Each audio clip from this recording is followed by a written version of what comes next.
Hi, I'm Ed Sperling. I'm the editor-in-chief of Semiconductor Engineering.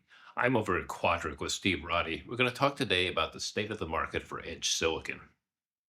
Steve, if you go back several years ago, everybody thought there was going to be a GPU or some giant chip that's going to be in the market. And then suddenly we got to the point where, oh, we're going to need multiple kinds of chips because one doesn't work. What are you seeing changing in the market today?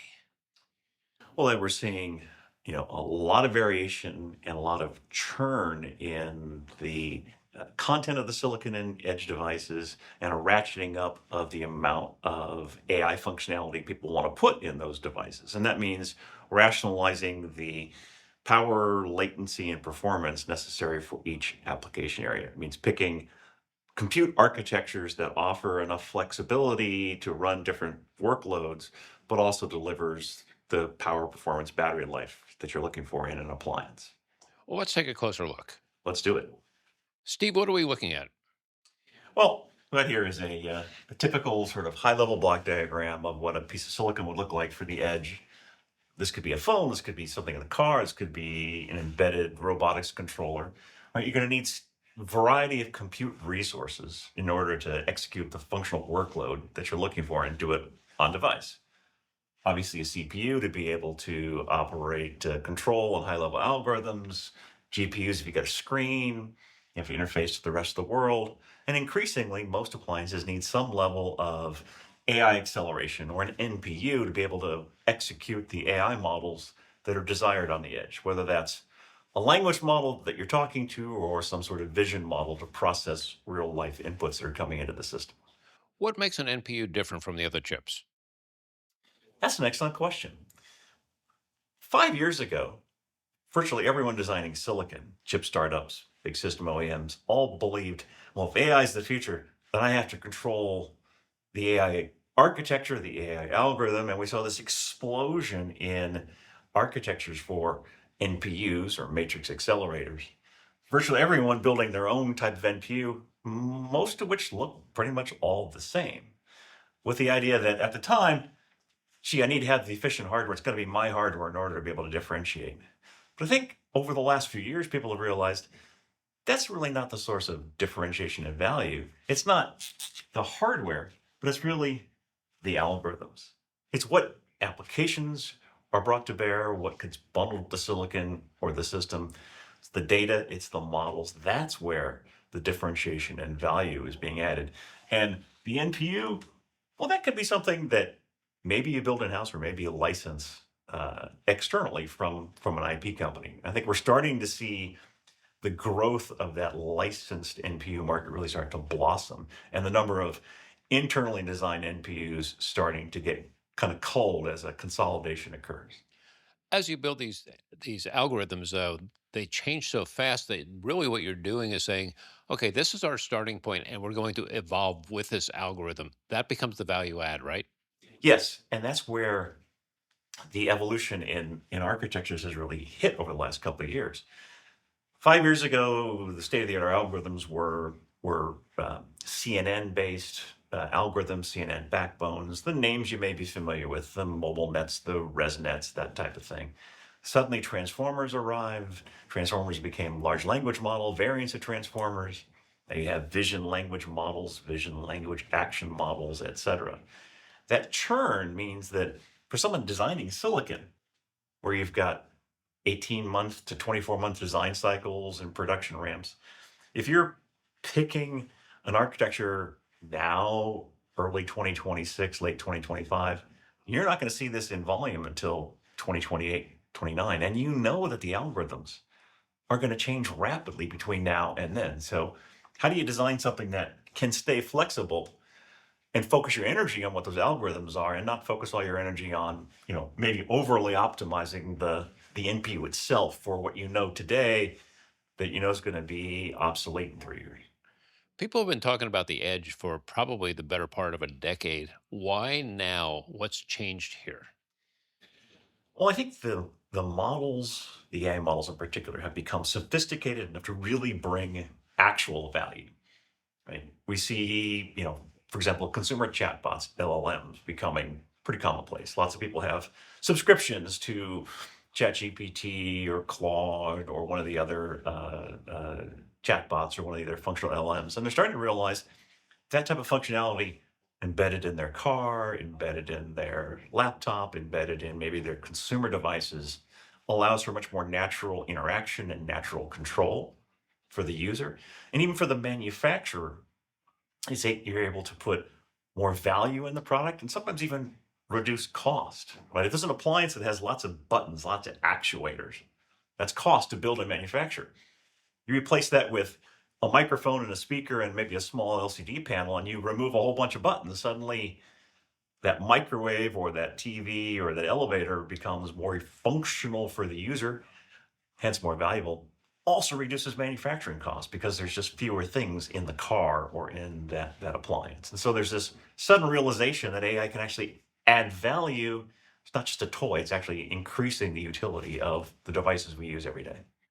The gap between how fast you can develop a chip versus how fast you can develop the algorithm has widened too, right? Certainly has. Silicon design cycles, 18, 24 months, put it in your inbox. You're talking maybe 3 years from start to shipment. 3 years is a lifetime in the world of AI. Models change incredibly rapidly. One thing that people designing today know is that the reference models that are state of the art today, while useful for sizing how much compute in each of these types of elements you actually need to have, they know for almost a certainty that the model today is not going to be the one that is running 3 years from now because it's going to evolve. So you need something that has the right sort of envelope of performance, but can adapt to changes in those AI models, changes in the operators, underlying math, underlying structures of the graphs to get, better accuracy at recognizing objects in a vision system or, better fidelity in a language model that can interact more naturally with the user. All these use modes, all these modalities keep improving rapidly. And the silicon has to be sort of flexible enough within a performance envelope to meet expectations going forward. So, how do you determine what goes into that AI chip? You've got a very heterogeneous diagram there. Well, certainly there, the various types of compute that you'll find in a piece of silicon, right? You need CPUs, obviously. You need to run operating systems. You need to run, control code, user code. You need to initialize a system. So that can be pretty well sized. And I think embedded engineers know how to do that. It's been successful for years. Um, if the appliance does have a screen, you're going to need a GPU to be able to paint that, to be able to interact with the human at a visual level. And then the AI acceleration, whether it's classic NPU or what we call a GP NPU at Quadric, is the processing element that runs that AI intensive algorithmic workload that can manipulate incoming signals, do some sort of recognition or do some sort of generation of AI and again interact with the user. That can be profiled based on the data rates, based on the scope of computation within a certain level. And of course, you've got interfaces to memory and off-chip memory that may make it possible to have, say, different sizes of models over time. So models might get bigger, they might shrink. We're certainly seeing in large language models today, models going in two directions. In the data center, they get even bigger so they can do more higher level reasoning. But then they're shrinking for faster response or for edge cases so that you can have something completely self-contained. Right? A 2 or 3 billion parameter model might exist in a wearable appliance and interact with you on a daily basis. But you don't ask your smartwatch who won the 1967 World Series. That's something you ask the cloud.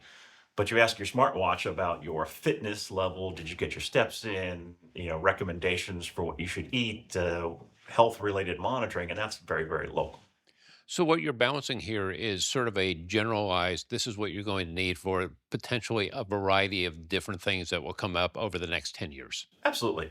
People you today that we interact with who are evaluating an AI acceleration system are using today's models and the latest and greatest models to get an idea of the overall compute intensity that they need. Right? Our system, for example, we're scalable. We scale from 1 teraop per second upward.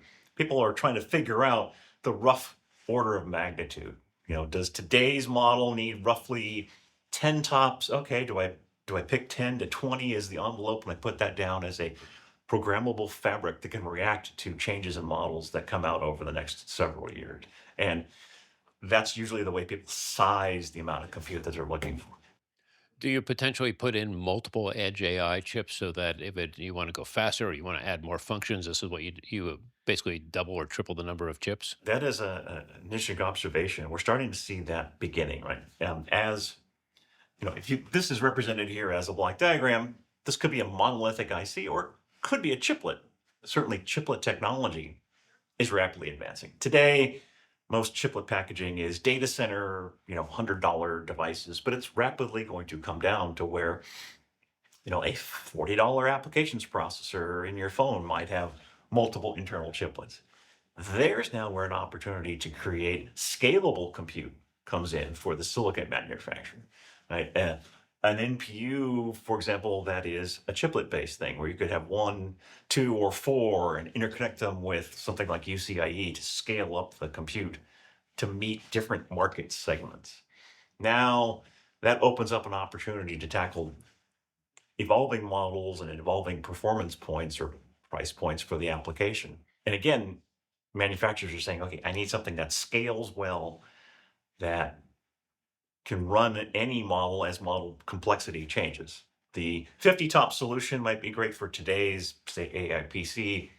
I might need a SKU code in my product line at 200 tops a year from now if models evolve and there's demand for that type of thing. So let me build some flexibility into that system. So it's total disaggregation of whatever the model was. We saw this happen in the data center. What we haven't seen is it happen at the edge in IoT devices. Yeah, I think you're going to see some scalability of those devices. Variety of consumer level things. If for example, automobiles, consumer level. We already see that today in systems. You've got manufacturers that have entry level mass market vehicles, mid tier vehicles, and high level premium vehicles from many of the same manufacturers. They'll have different labels, different marks for the same underlying technology with different levels of performance. That would correspond to what level of autonomous driving or driving assistance does that vehicle offer? L3, L4, L5, full self-driving. You'll see it in your PC, your laptop, right? Much like you saw 20 years ago, the difference between integrated graphics, graphics card separately, and big gaming rig graphics for high end. Right, you'll see a lot of those sort of good, better, best type escalations of capability in a variety of products around the AI capability. Not so much the other general compute capability, but really the level of AI functionality that is offered in that device. That's one more giant knob to turn there, right? Yeah, I mean, eventually, 5 or 10 years from now, you may have, a an asymptote reached where you no longer care. But if 20 years ago, people looked at PCs and said, well, how many gigahertz and how much memory is on the PC? Because I really care about the utility. Up until a couple of years ago, you would just use whatever laptop your employer gave you and never really, thought about what CPU was inside or how much memory was inside. Suddenly, again, we care. People are asking, well, how big is the NPU? Because I want to do generative AI on the laptop. And we've swung back to where people are actually looking and scrutinizing the specs to understand, can I do the leading edge functionality on this device? Steve Roddy, as always, thanks for a great explanation.